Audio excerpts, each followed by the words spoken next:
sure you ready for another one? Because I don't think nobody's ready for this one. At this point, y'all should already know what time it is. It's Bible Talk. So boom, today's Bible Talk, we're going to be talking about the prophet Elijah. If y'all don't know who Elijah is, it's about to get real spicy. So boom, there was this king named King Ahab. He just became king of Israel. When I say this king was evil, I mean he was evil. This man went out his way to be evil. First of all, let's talk about the fact that this man was married to Jezebel. If y'all don't know who Jezebel is, that's a whole nother Bible talk. So King Ahab, being the evil man that he is, he was telling the people to worship this god of Baal, which was a false god. He made an altar for this god. He furnished the altar. I mean, like, these people are just worshiping these fake, falsified gods. And this is where Elijah stepped on the scene. Mind you, just to let y'all know, Elijah was the only prophet left in Israel. The only prophet. There was 450 prophets of Baal, of the falsified god. Elijah was the only true holy prophet left. So Elijah pull up on King Ahab like, look,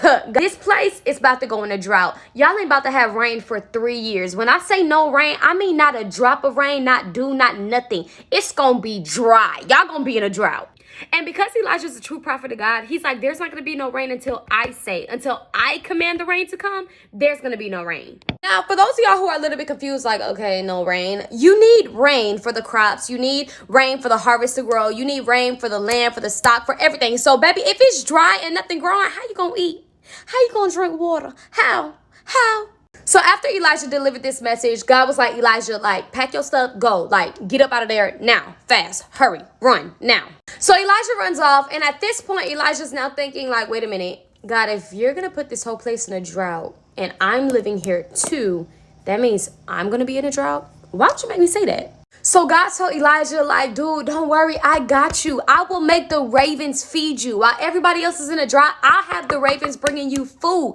And he did. God had the ravens bringing Elijah food. So fast forward, time went by. And at this point, like, they're really in a drought now. Like, the ravens are starting to bring less and less food to Elijah. Elijah's like, God, what am I doing now? He's like, I want you to go to another city. There's a widow that's going to provide you food. So fast forward, I'm going to sum this part of the story up because this is a whole nother Bible talk. But Elijah goes to the woman's house and he's like, hey, can you give me a drink of water? She's like, yeah, sure. And he was like, hey, can I get something to eat too? And she's like, baby, we in a drought. Like, I'm about to make my last meal for me and my son. And after this meal, we're going to die. Elijah was like, baby, you don't know who I am. You don't know who you messing with. Make me something to eat first. And then when you go back in your house, you'll see that your jar will never run empty. So she listened to the prophet Elijah. She made him a meal. And then she went back in the house and her jars were overflowing with flour and oil. They were just empty. But now after she fed him, they were overflowing. What?